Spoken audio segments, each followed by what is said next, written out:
Bonsoir. Mesdames et messieurs, merci d'être ici avec nous cette soirée. Je suis désolé, je parle français pas parfaitement, mais je souhaite que c'était possible de parler avec vous en français toute la journée, mais à cause j'ai deux enfants qui sont 8 ans et je suis qualifié de parler en français exclusivement sur Pokémon.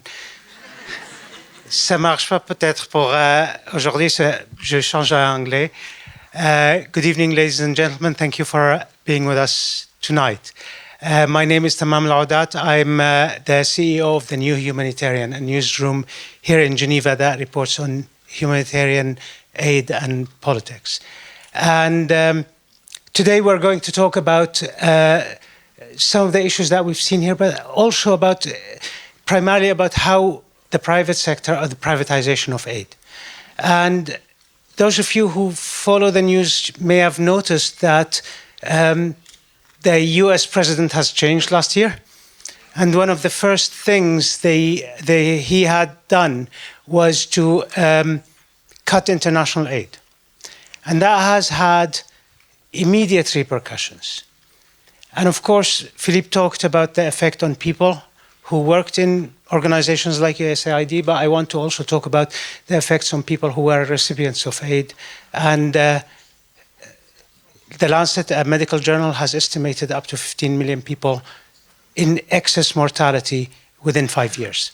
The problem is we see the vulgarity of how Trump administration addressed the cuts, and it masks some of the other cuts that have been going for years by governments, other donor governments, including the Swiss government. In the shadow of having less resources to give aid, whether in humanitarian situations or for development, we have had to look elsewhere. And one of the issues that emerge is, would the private sector, would privatizing aid or would the private sector be an alternative?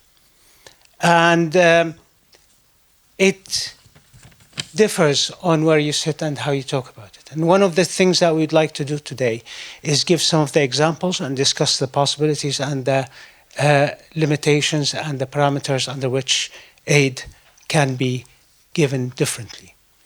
And to do that, I would like to invite my fellow panelists to the stage, please. So we'll start with Roberta Ventura, who is for those of you who are in Geneva, will know SEP. She is a social entrepreneur. Please join. And the first one, and Nilima Gulrajani, who is a researcher at Overseas Development Institute in the UK. Thank you, Nilima, for joining us. And finally, Nasim Yahiaoui, who is the co-founder and CEO of Renaissance.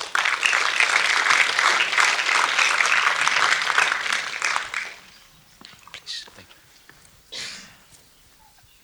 Thank you all for joining, and we'll jump directly to the questions. We're talking about an aid system that has existed for a long while in forms that are familiar, the NGOs. I mean, we are in the city of NGOs here in Geneva. You've chosen a different route. And I'll start with Roberta. Could you tell us about it? Tell us about SEP. How did it come to be? And where do you come from to it? Sure. I'm originally Italian, now Swiss. I've been in Geneva for the past 20 years. And for 20 years, I worked in the finance and asset management private sector, traditional private sector. 13 years ago, I went to the Gaza camp in Jarash, Jordan. It's a camp that hosts 50,000 Palestinian refugees who came in 1967 from from Gaza into Jordan after the Six-Day War. And I went thinking I was going to help to create some after-school programs. And I was very wrong in thinking I was going to help that way, because when I got to the camp, and that reminds me of the movie, which I am in no way, shape or form judging because we won't know until 2031 how it's going to pan out. But when I got to the Gaza camp in 2013, there was a lady who was crying desperately, and I asked why she was crying. And I was told that she was crying because that day a rich lady from Amman, the capital, came and she was handing out $50 notes. And this woman had to take the money because she had 6 children to feed. But she was still crying hours later because she wishes she didn't have to take the money. So for me, that was kind of an eye-opener. I realized that sometimes we think we're helping and maybe we're making more damage or hurting rather than help. And the other thing that everyone told me during that trip is that if I really wanted to help, the community wanted work. They didn't want charity, they didn't want food boxes, clothes, or cash. They wanted work. That's when I created SEP, which stands for Social Enterprise Project, which, by the way, is a private company because that's what the community wanted it to be. I said, should we make it an NGO or a private company? They said, are you crazy? We want to work for a company and within a company, not an NGO. So that's the story. We've started this discussion before. What do you mean by a private company versus an NGO? How does the definition work? Very simply, it means for profit rather than no profit, with the idea that hopefully, if you as a company rely on demand and supply, and thanks to demand and supply can make profits, you can then reinvest those profits and become sustainable. As opposed to a no-profit, traditional no-profit model, which would require on donations. In the model which I created 13 years ago, there is no donor and there is no beneficiary. We're all colleagues and we're all on the same level. And it was important. It is important for me to make that difference because, we're not donor-based. If people like what we make, we sell what we make, and based on that, we produce more. And hopefully, we will get out of poverty that way. Thank you. And this is one of the first distinctions. And what I find thinking about the issue of privatization is that we are talking about multiple categories, about different things effectively. Just like when we talk about development and humanitarianism, there are different categories of organizations and people and aims and goals and methods and so on. So we're talking about one of them here. And the difference the private here is in not having donors and in being able to sustain yourselves. And that immediately takes me to think about the New Humanitarian as an organization. We do produce income through subscriptions, for example, but we do have donors. So we're sitting in the middle between the two. Other organizations receive donations, and those differ, some from governments and some from individuals or from philanthropies. We're talking about a wide array of things that are called private sector, sometimes too casually. And this is one of the disambiguations. But before that, Nasim, you have a parallel but different story. Can you tell us about that? Yes, I have a different story, but I believe the same objective. So I was a naive student in University of Geneva. I was taking classes about the banking financial system, and understood that how things are actually have been built in the last decades. And through different challenges with my families that are from Tunisia, I was born in Italy, challenges related to poverty, I had a perspective that a lot of people around the world have been unseen because the system wasn't built for them. And I was naive enough to start a company. I mean, I was an NGO at the time because I didn't want to pay even myself, even today. But I think that we could create a financial product and financial system that can be supportive for people. And again, I was naive enough to think about that my idea was the solution. And it wasn't, because when I started to test and make research, and during my time in Tunisia and Egypt, and specifically I work in refugee camps in Kakuma, in Kalobeye, in Kenya, where 3,000 people from 10 nationalities live all together, I mean, my assumptions were destroyed from the first day, and I understood that the market dynamics and the economic activity was totally different from what my perspective was.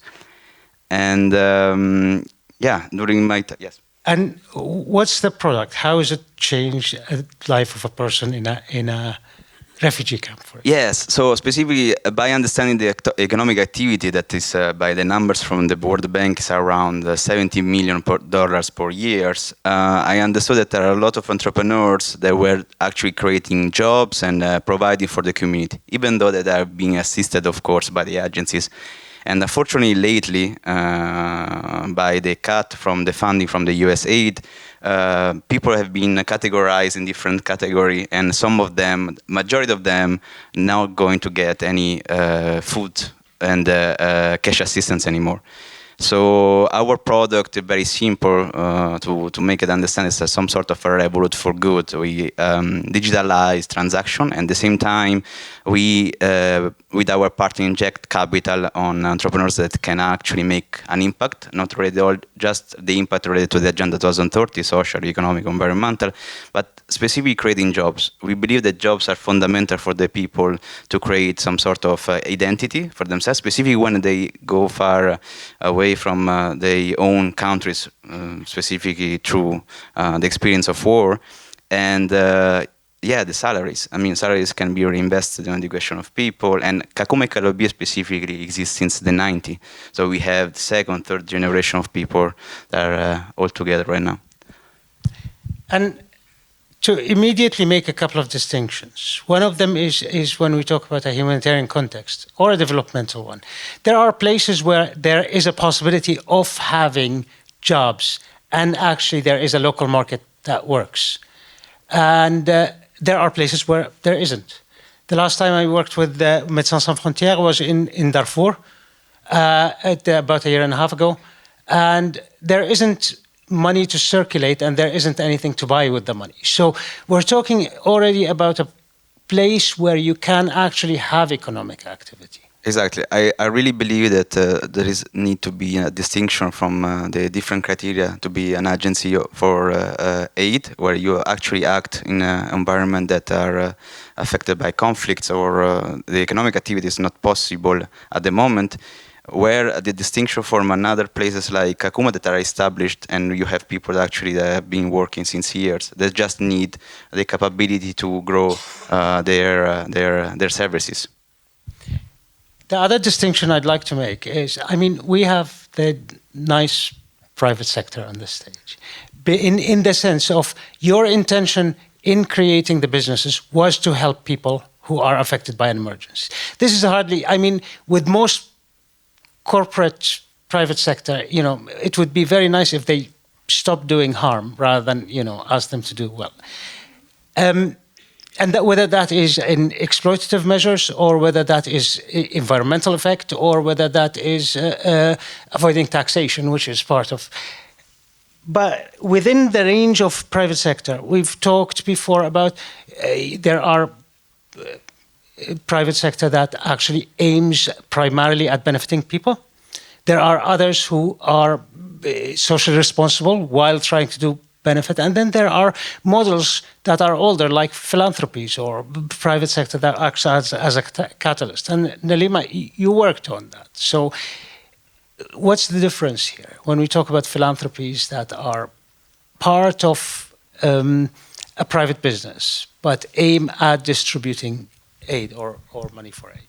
Yeah. So philanthropy is essentially a non-profit outfit of a corporate foundation. So they will take some of the profits that their corporation make, and they will throw that into a social, environmental, or governance mission. It is a large sector.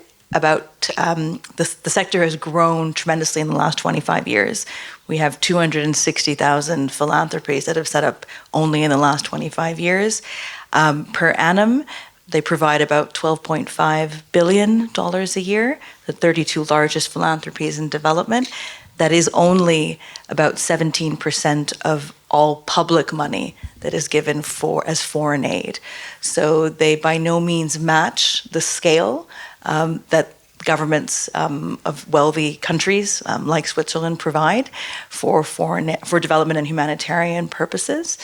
In the context of the cuts that have hit over the last 2 years, 2023 was peak aid, 223 billion. We've seen a fall to 207 billion last year, and we expect another further 9 to 17% in cuts, depending on estimates that you take. Philanthropy is not going to fill that gap. So the question I think we have to ask ourselves is, where will that gap be filled? Who will fill it?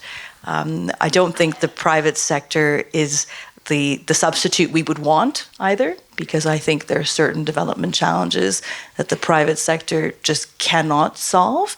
But there is untapped capital there that we do need to bring into the system better. And many of these donors are now thinking about how they can do that, how they can bring some of that capital to fill these gaps. And let me test my memory. The U.S. international aid, until Trump decimated it, was about 68 billion, if I remember right. 62.4, roughly. Yeah. In the 60s of, okay, feels luxurious to make mistakes in the billions, but anyhow, and of that, it's not all developmental aid. It's not humanitarian aid. A lot of it is politically motivated, supported democracy, they call it, which is the client regimes of the U.S. that get money to be loyal. And yet, we're made to sense that it is a problem of money. To put it in context, all the philanthropies you mentioned are to 12 billion. The whole of the United States aid at the peak aid was 62 billion, and now we are at 200. The United States spends more than $1 trillion, $1,000 billion on defense. What we're talking about is a minute amount of money compared. They have put ICE, the bands of thugs that go and arrest people in the streets in the US, their budget is $150 billion US dollars. It is almost as much as the whole international aid. Just to put it in context, we're not talking about infinitely massive amounts of money here. But it gives a lot of political leverage, doesn't it? Yes, and I think aid has always been political, and it will continue to be political. I don't think we can remove the political empowerment of a giver from the altruistic. They go hand in hand if there is altruism. But yes, defense, globally, 2.7 trillion was spent on defense in 2024, the entire GDP of the African continent. And 1,000 times above aid level. And you could close the SDG gaps many times over in 1 year of that spend.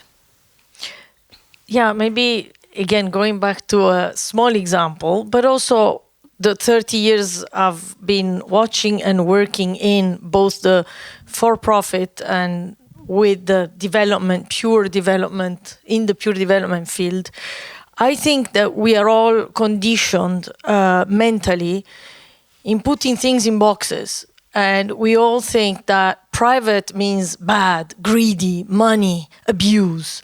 And development are all saints, good, altruistic, saviors.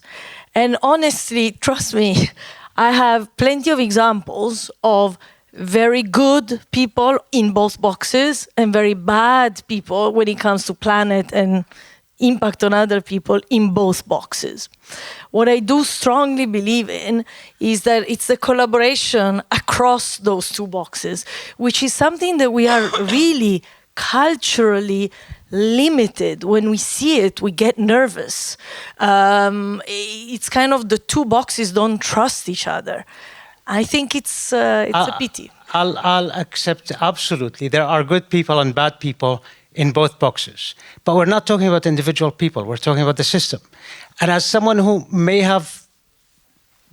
or may not have read too much Marx, I cringe at the idea of people who are motivated. And here we're talking differently. I'm not talking about when you start a business to help people. I'm talking about Microsoft and Google, for example, are also, and I'm sure there are very good people there, but they have changed explicitly from saying we will not use AI to, for belligerent reasons, into suddenly, oh, well, it's too profitable, let's change it, and then sell weaponized AI to the Israeli army.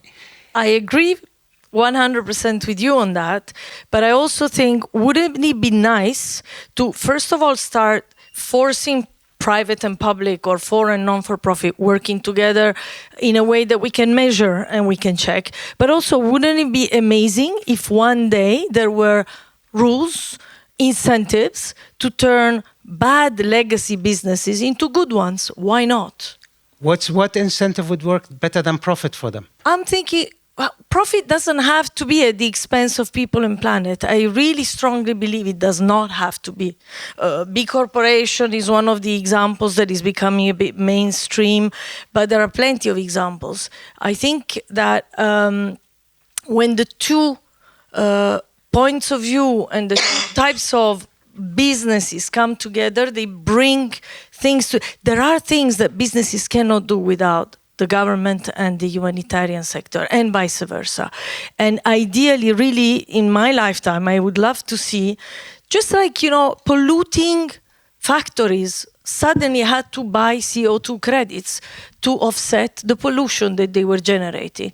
But even further than that, why can't we, as a community and our governments, force companies to become a force for good rather than a force for bad? Why not? I would love to add something on that. That another chief of state said that the individual ambition and the state ambition is totally different in the long term. And obviously, state since millennia, I don't know, but have been violent in their neighborhood or just to take over some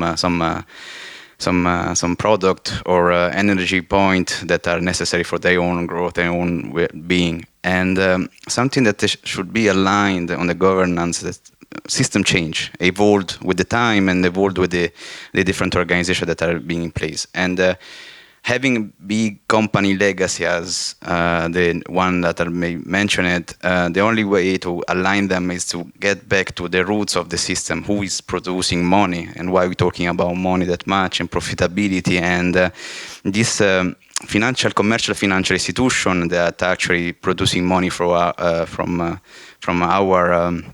depositee, more or less, are the ones that are investing in the primary market. So if they are having some rules related to the impact or the humanitarian aspect of the capability of a corporate to sustain and to support other organization, money should be flowing in different type of direction. And I really believe that we should be asking ourselves where money come from before to say that money is lacking, right? And I believe that money is flowing around, but unfortunately are located in assets that are not producing nothing for society, like real estate or other. Billionaires. I mean, the side of billionaires, they do, as we can see from the film, they do good, but for reputational and future customer, they also reinvest. And this is a collateral damage, what they're proposing also related to how they manage our data for weaponize their own systems. But yeah, that's the point, is that we are not bankable. People in Kakuma, in Kalobeyad are not bankable for this financial institution, and that's my perspective, main problem, because ourselves, the different organizations need cash to survive. It can be the UN itself. So, if you look at the film, one of the fascinating things that I've seen, I mean, they were talking, first, to put it in context, they were talking about $22 a month per person. That is $244 a year. We're talking about minute amounts of money first. And over the 12 years, that's less than $3,000 per person. That's much less than the minimum wage in Geneva for a single person for a single month, a working person. So just to put it in context. And that's for the 12 years. And that is a life-changing amount in the film. But you've noticed that there were motorcycles and smartphones and so on. There is an economic activity in the community that existed before and after the thing. The other thing is to go back to Roberta, your point about forcing private sector to become good or putting conditions. Let's assume that this is possible. It's not possible all the way. I mean, Lockheed Martin and Palantir aren't going to become good. Arguably, not even OpenAI or Google. But let's put that aside. How do you do that? What's the enforcement mechanism? And sorry, just to you wrote about a post-aid world. How does that look like? Okay, let's. What does a post-aid world look like? Yeah. So at ODI, where I work, we've started a regular meeting over the last 2 years to really talk about the fact that these aid monies, as you had suggested, had been falling even before the dramatic USAID cuts. But more importantly, public consent for that spending, both in wealthy countries of the global north and in poorer countries of the global south, was also falling. So, we have talked about, and your publication also has written about the colonization of aid and how the aid system is a colonial mentality. And so a post-aid world was, how do we rebuild a public consent for this kind of cooperation that is both about a financial transfer, consent for that kind of money to flow, but also consent for better forms of cooperations that was less colonial and more equal. And so a post-aid world is going to be less money coming from the public purse. I believe the mayor alluded to the 0.7% ODA GNI target. That target is unlikely to be met globally by all the wealthy 29 DAC members. Almost never. It's never. Some of the Nordics have met. Met the target. Some countries have promised to meet them, like the UK, met them for 2 years and then rolled back on their promise. Yes. But I think the post-aid world is one where we have less public money in the system, which means it is very important that that scarce and valuable resource is invested to communities like the one you described in Darfur, the poorest, the most vulnerable, where markets don't exist, where cell phone reception doesn't exist, things like that. The question then becomes is we recognize that there are challenges that need more money, a just energy transition, for example. And so how do we then bring other actors to invest more in those types of challenges? And that's where the public sector is very interested in how they can leverage private investors to put big money into these development challenges. And I have to say that there is a lot of enthusiasm for this. Some might say self-interestedly so, because the public sector is pulling back. But the truth is that the evidence of public money being able to de-risk private investment into some of these sectors and markets is mixed. So we used to talk about billions to trillions, billions of public money bringing trillions of private capital in. We haven't been able to achieve billions to billions, so a 1-to-1 leverage ratio. Our own organization has done research that says the leverage ratio in sub-Saharan Africa is 59 cents to every dollar. In other emerging countries, it's about 70 cents to a dollar. So you have publications like The Economist, not really a Marxist publication, talking about the chimera of private finance. So mainstream economists recognize there is a real challenge in trying to leverage the kind of private money that is needed to really find the money to deal with these global challenges. But a post-aid world is one, to answer your question, with much less public money, but I think different forms of cooperation.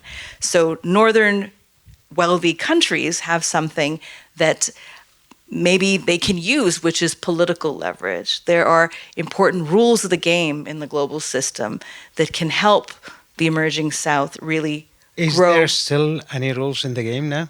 Well, yes, there used to be rules of the game. I think that my hope is that we will get back to having some rules of the game. And at the point when, trade policy is rules-based, when humanitarian rules are returned to the fore, that we might be able to get more championship from wealthier countries for rules of the game that support the global South so that they can grow fairly and there can be more equity in the global system overall.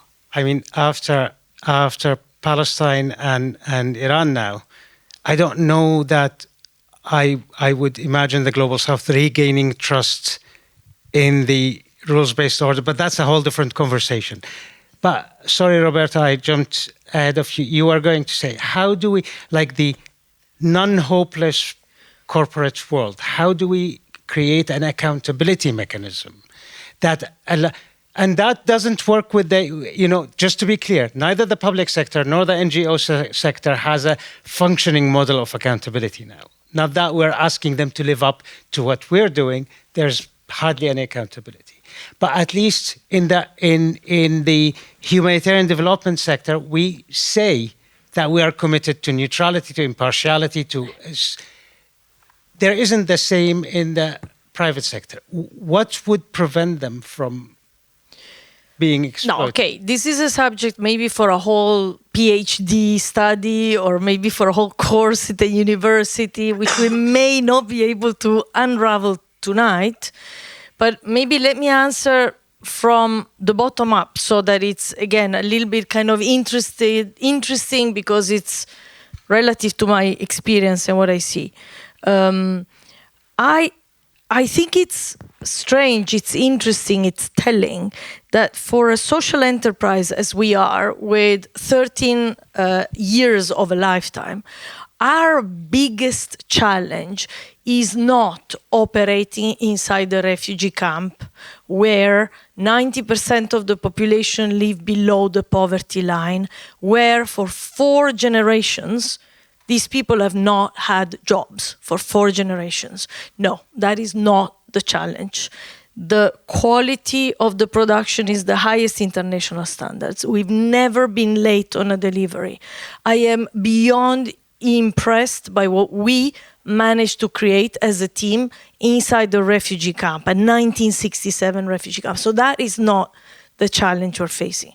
The main challenge we're facing is what I call the lazy consumer. And I'm giving you an answer which unfortunately is very important. The bottom up is important.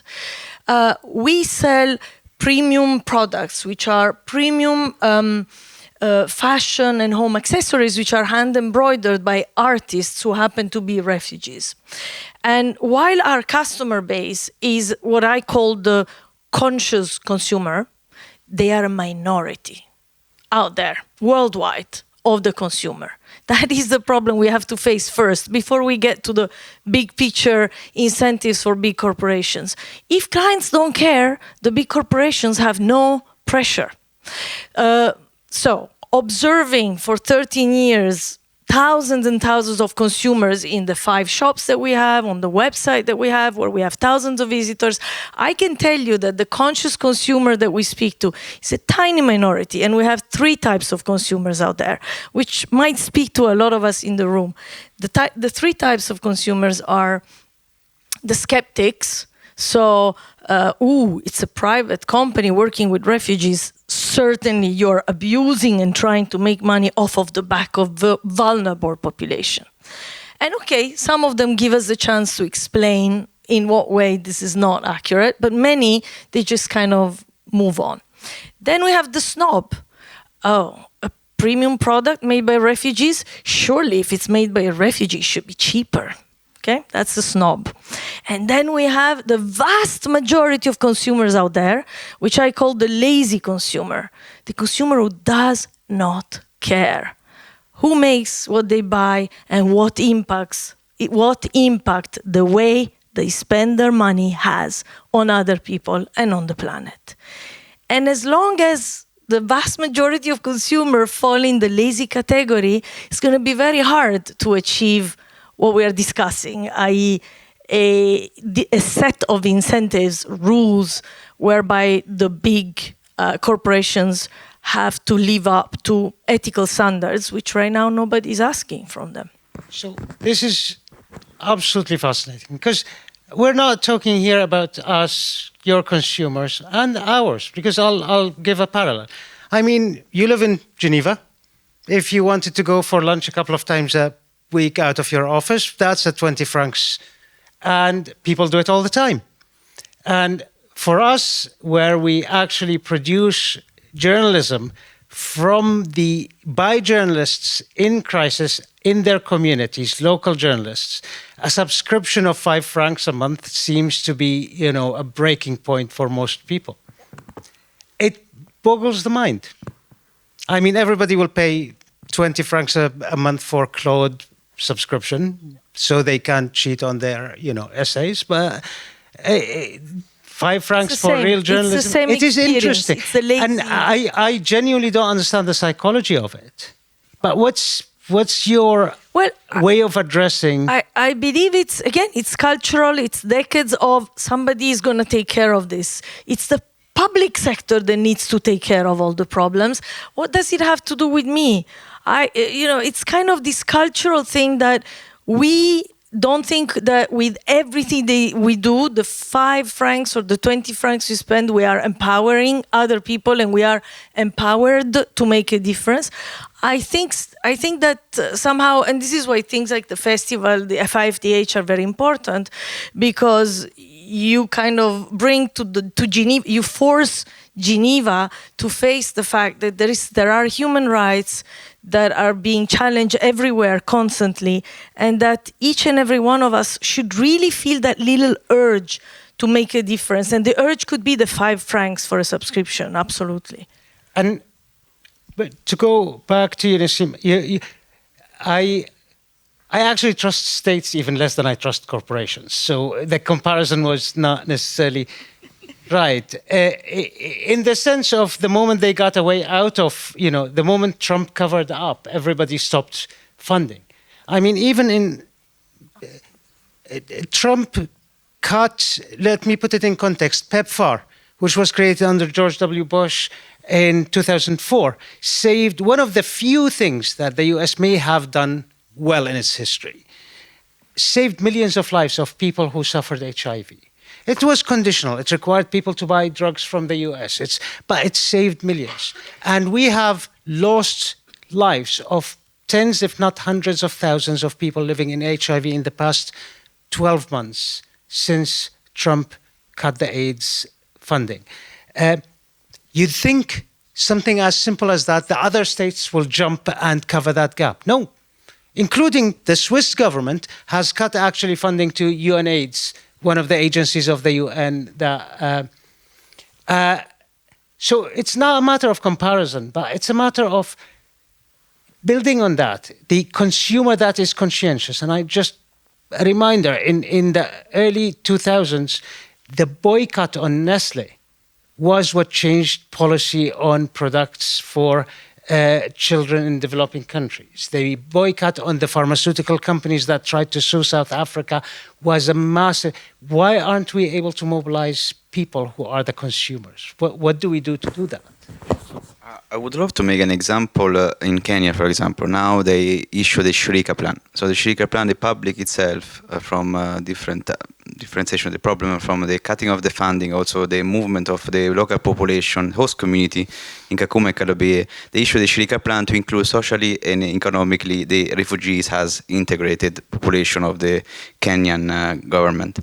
And one of the things that I have learned in this point that we facing right now a decision. So this dystopian world where AI gonna take over everything that we have as a job and etc. Mass surveillance. On the other side, we have this world that everybody has access to opportunities to learn, to grow, and to be themselves, right? And I think that it is step by step. And the Shrika plan is maybe can be one of the benchmarking idea on how to integrate population that had been affected by conflict specifically. And one of the first step is to integrate private sectors. So they have a range of private sectors that are going to be integrated, for example, to build infrastructure, sanitary infrastructure, roads, financial infrastructure. And obviously they have some measures of impact related to the Agenda 2030, the IRIS Plus, or other standards that are globally accepted, even though that we agree that it's pretty difficult with the corruption of data or the transparency to have a clarity on what is real or not. As you can see from the film, what's going on in the field is not what we can see on the website. But I think that is a beginning, as a test, to understand how this Ibraniization of private sector and public sector can work together and reach a level of policies and laws that can be implemented to enforce the capabilities for corporate to respect, obviously, the dignity of human beings. But on the other side, there is also the point of localization. I mean, we should take an account that people in the ground, as you said, there is motorbikes, there are movement activity. I mean, we are human beings, and after that we face a lot of challenges. We stand up in our feet, and we work, and we create, and we connect. Social capital is one of the most important that we have to rebuild our society, specifically that, I want to give an example on the Ibraniization of this plan that is happening right now for the next 25 years in Kenya, and maybe can be an aspect that we should look very closely to understand how actually to implement something that is long-term effective. We cannot stop the intervention of private companies. It has been always on the ground, for example, for supply, for the agencies. Obviously, to enforce, we have the capability to make hear our voices, but in the same time, we have been building something very powerful that are laws that are not always respected, but still a guideline on how should be. And honestly, it's a miracle that we have been building something incredibly, like our society, modern society is incredible. And I think that the people that are standing today here are going to be the ones that are going to lead for a better way. I mean, I wish we had more time, but we have 3 more minutes.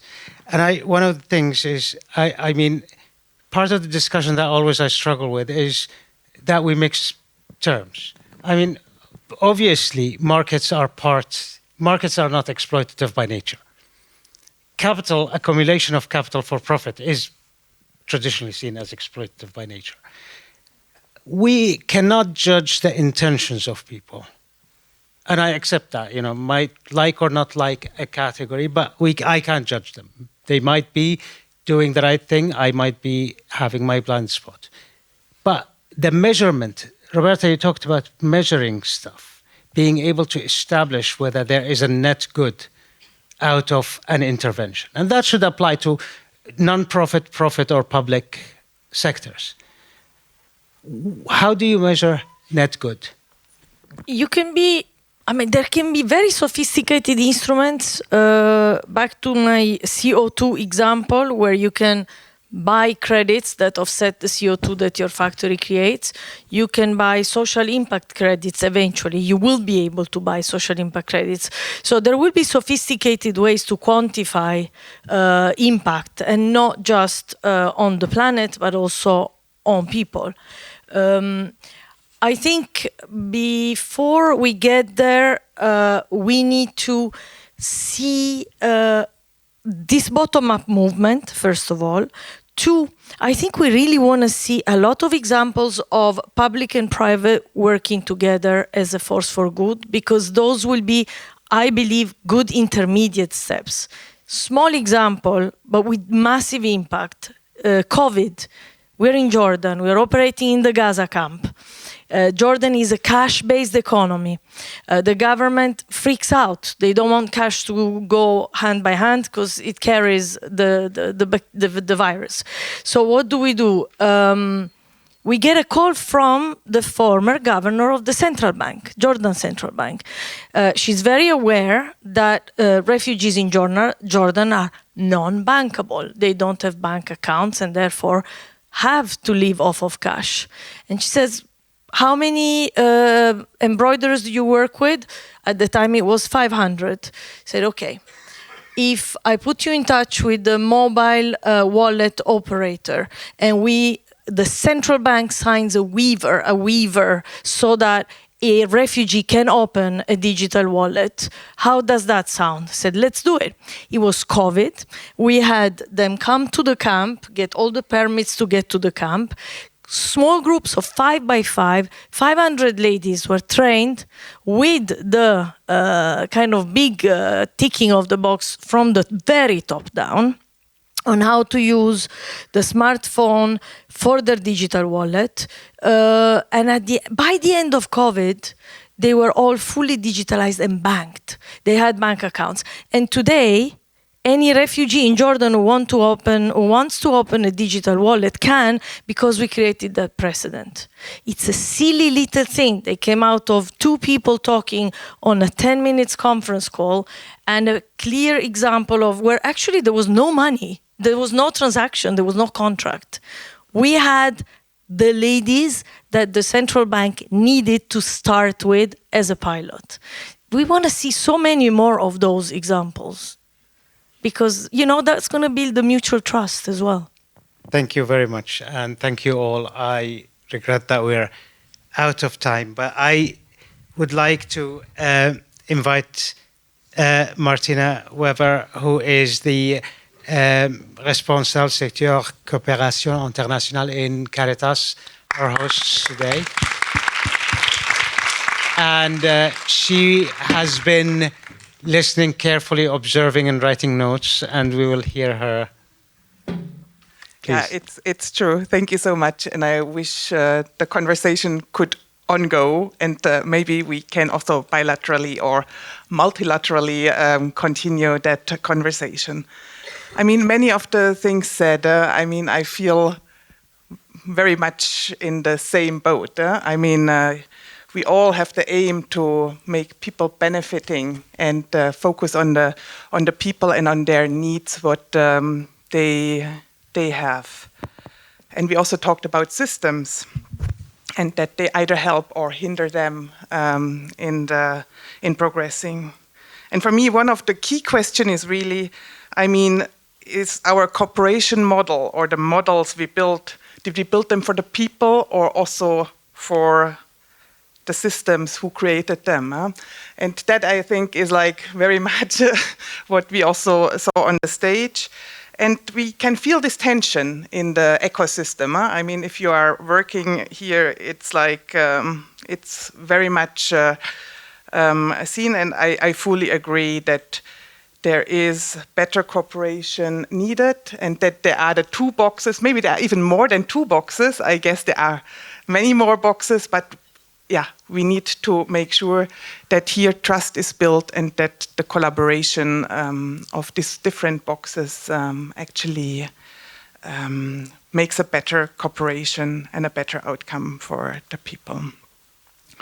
The post-aid, I wish to actually continue that discussion also to what is really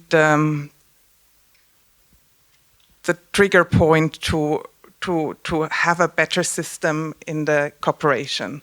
I really think we all need to put our heads here together and see how to do that best. Because I think we need to be careful. We are all a bit short-sighted sometimes. Market-driven, they bring a lot of speed and innovations on one side, and on the other side, they may, we have the risk to reduce the focus on development and maybe just the focus on the financial returns. Or, so for me, it's not so much the question who is right, but more on how to actually shape the model that is also legitimated and truly centered around the people and and especially also in the times of shrinking funds. But if we talk of funds, I also have the feeling we need to talk of power, because funding, it's dependency, and that limits autonomy. We also need to be clear here. And the ownership remains uneven. So for me, the ones carrying the greatest responsibility when we talk of local actors, local leadership, localization, all this, then we also need to see that they are very often carrying the greatest responsibilities with maybe the fewest resources. So it's for me also talking about the systemic change and not just about better cooperation. So it's partnerships, it's alliances, I guess, because partnerships alone might be not enough. But I think we need really to make sure that we are not talking of charity, so that we talk of cooperation and of a cooperation with the future.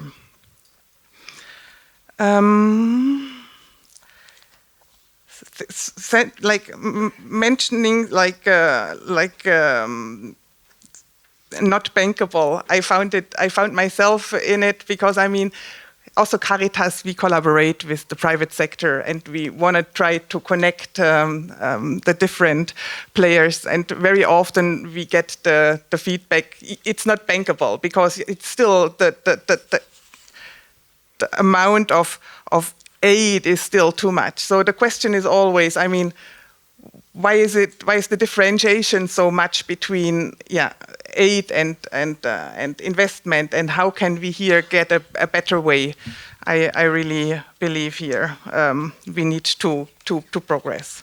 So for me, it's more to end with a call for action, like really to the funders who do get more than funding projects, like more going for long-term partnerships, and also to rethink their constraints on that could limit ownership or that limits ownership, but also to the civil society, more to cooperate than to compete, because I guess it's also one of the duplication of many aspects is also hindering to the private sector to contribute to a fair system and not to donate only, because I think that is also, you mentioned that, it has also to do with pride and that you don't want to get a donation, but to actually generate your own value, and to policymakers to let long-term coherence overweight short-term politics, even if that is currently difficult to believe that can be. And also to us as citizens, because I really see that global justice shapes our shared future. And I think it's not always comfortable, and it also needs a lot of cultural change in our way of thinking and the way we acted. But it needs an honest conversation. And here I really believe an honest conversation about power. So for me, it's not a question if we need international cooperation or the collaboration also with within the system.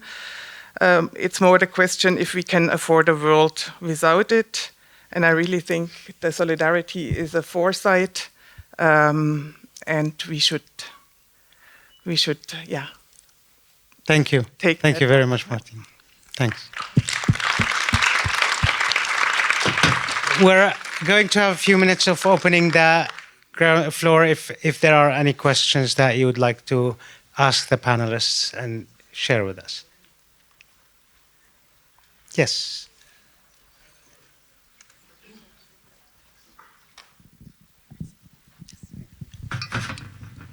Thank you for this really interesting conversation. I have a lot to add, but I'll only add a little bit.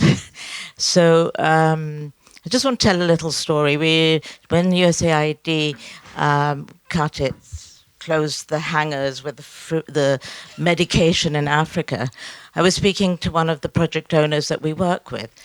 And I said, has it affected you? This was a week after. And he said, absolutely, it's affected us. One of the women that I work with is HIV positive. We drove for 5 hours to find her antiretroviral. We couldn't find them anywhere. And she is one of the ones that probably has died. And at that time, and I think this is one of the things you haven't touched upon, he said to me, we should be making our own drugs. We should be producing in our own country. We need to be building up our economy. We need to be building up our own infrastructure, our own, so that we are no longer dependent, to break that cycle of dependency. And I think this is a way that actually philanthropy can help, and big foundations to help de-risk early investments and start creating economies which will build their tax base up, and then they can provide for their schools and so on. So I think the system doesn't work as it is, and we need to rethink that system to be able to create strong economies in those countries. And they certainly have the ability to do that. So that's my... Thank you. And to say, I mean, you're absolutely right. But also we need to be clear that the limitation is not the ability to manufacture medicines. It is the ability to use the patented medicines. No, I understand all that, of course. So... what I'm saying is that cycle of dependency... Absolutely. I agree with you. Cut that and start thinking about the countries themselves to develop their own. I'm on a fact. No debate on that. We agree. Excellent. Yes, please. Bonsoir. Je vais parler en français. Il y a quand même des choses dans ce film, c'est plus une réflexion aussi par rapport à ce qu'on voit aussi dans ce film. C'est qu'à un moment donné, apparaît Elon Musk et comme une des personnes qui veut ce revenu minimal, etc. On sait qu'il y a toute une théorie derrière ça. On sait qu'il a une activité capitalistique intense qui a un effet sur les emplois, qui a un effet sur l'augmentation de cette grande misère et que du coup, à un moment donné, il va falloir tenir le peuple pour pas qu'il y ait de révolution. Donc, on voit à travers ce film aussi quelque chose de très dérangeant. C'est qu'en fait, il investit pour... que, in fine, il voit si son modèle marche jusqu'au bout. Et sans scrupule, même si l'autre ne veut pas dire que c'est une expérience, etc. Donc, je pense qu'il faut aussi qu'on soit conscient de ça. Et puis, la chose qui m'a le plus touchée à la fin du film, c'est que, en fait, l'inégalité, l'injustice, elle est résolue par des gens qui se mettent autour de la table et qui mettent au pot pour pouvoir aider cette jeune fille à aller à l'école. Et moi, ce que je voudrais dire aussi, c'est que de plus en plus, et je travaille dans le milieu humanitaire, de plus en plus, on nous demande d'ouvrir cette porte au privé, mais je dis à quel moment on a lâché sur nos institutions et sur notre capacité à faire communauté et à vouloir qu'à travers nos impôts, à travers notre énergie, notre force de travail, on rétablisse aussi des équilibres qui ont détruit par ce côté qu'on a d'aller envahir le monde et de le coloniser en permanence. Mais à quel moment on a lâché sur le fait que nous, on veut que nos gouvernements continuent à donner pour l'aide et pour le développement. Donc voilà, moi je pense pas que le privé, j'adore votre exemple, vraiment dans les camps de réfugiés, je trouve ça extrêmement inspirant, mais il y a tellement de conditions dans le monde, tellement d'endroits dans le monde où ces conditions sont pas réunies et il faut qu'on puisse arriver avec les basiques. Et on les a pas. Donc c'est aussi ça, et qu'on arrête de tout le temps nous dire le consommateur peut agir et avoir du sens, oui, mais j'aimerais que le citoyen soit là avant le consommateur, vraiment. Merci. Someone would like to... I mean, I just want to say something. There's an absolutely... I mean, this is not a new conversation. The possibility of reform, giving people something so they wouldn't become a problem, is what Rosa Luxemburg wrote about in 1898, I suppose. Reform is what ILO, the International Labour Organization, was created to give enough rights to laborers so they wouldn't rebel. And this is fair. People have agency and have choice. But yes, we need what I liked about the film is that it made it clear that an intervention from the outside, sitting, completely outside the context, doesn't solve the problem without the community coming together. What annoyed me was the American needing a happy ending. Like, all the problems, and then there has to be hugging and, happiness. And they said very clearly, the mother said, for a few months, thank you for helping me to get her into school for a few months. It doesn't solve the problem, it band-aids the problem. And this, in the way I can sleep at night, having worked in the humanitarian sector for 20-something years, is I'm absolutely convinced is you cannot achieve justice with dead people. So my job and our job is to be a band-aid, so they would be alive long enough so they can do something with agency. I never tried to solve, not through work, the social underpinnings of injustice. And this is what, when I talk with nervousness, is that, but how much are we in a moral position to make decisions on behalf of people? Probably not much. But how much can we accept things that mask the injustices that sit underneath? And this is, I can't answer, but I can feel extremely nervous about all the time. J'aimerais ajouter quelque chose au commentaire de la madame. J'essaie de parler en français si j'arrive. Vous avez tout à fait raison sur tous les points, surtout sur la participation des citoyens. Un des soucis, c'est qu'on n'est pas sensibilisé des moyens qu'on a réellement. Pas seulement la décision du gouvernement d'établir des capitaux pour l'aide, mais il y a vraiment d'autres possibilités. Il y a des taxes sur les transactions internationales, il y a vraiment énormément d'outils ou d'idéologies économiques qui peuvent être mises en place, seulement qu'on n'a pas un sens collectif de comment les mettre en place. Aujourd'hui, j'ai pris un Barbacar depuis Bâle à Genève et j'ai eu l'occasion de rencontrer un vieux sénateur de la République française. Il m'a raconté en fait comment lui, par rapport à son travail, il plaidait à travers aussi des ONG à la sensibilisation des rapports des coopérations internationales. Donc je pense que le citoyen doit être pas seulement sensibilisé des possibilités qu'on a, mais en même temps essayer d'élire des personnages. Voilà, la politique c'est assez sensible, mais des personnages qui ont au moins une sensibilité à amener des actions réelles. Aujourd'hui, c'est complexe. Le monde est en train de s'enflammer. Ouais. Mais, oui. I just wanted to quickly also talk about, because I think you're absolutely right that the end of the film, it was the mutual aid that was leveraged by the community that was the most inspiring. And I think, to go back to something that you were discussing in terms of how do we solve this problem, you mentioned social capital. And I think what we haven't been able to figure out is how we build transnational solidarity.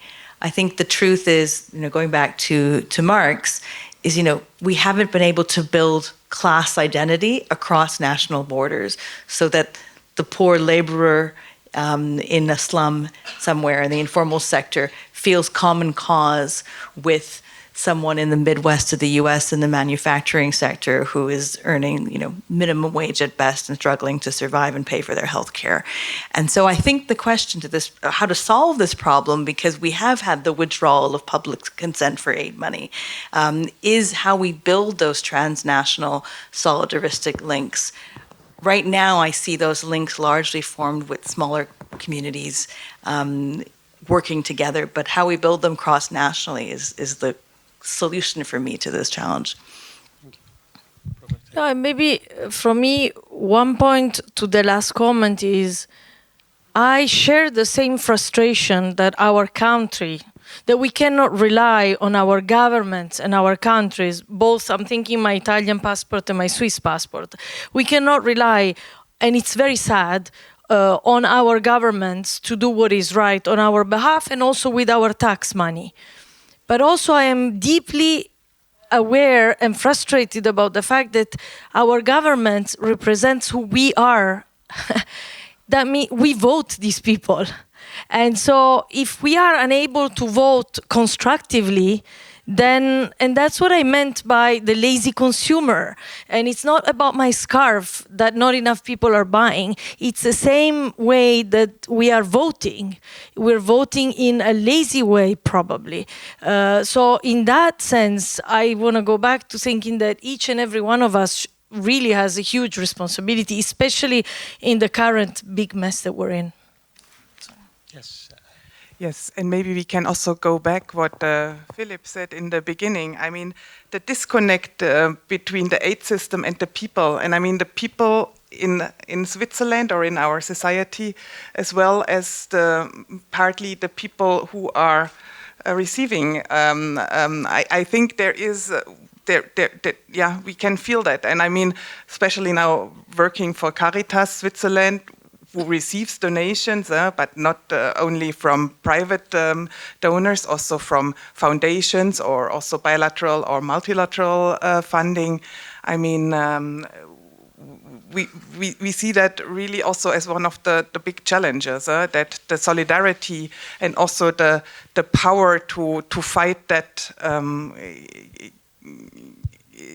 is somehow not strong currently. Yeah.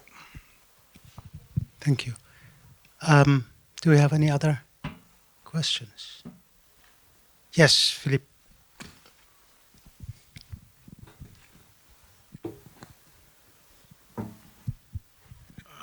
Thank you. I'll be the respondent to the respondent very shortly. One of the biggest challenges too that we're facing is that the companies that are involved in these experiments are precisely the ones that are trying to do everything to destroy that system of solidarity.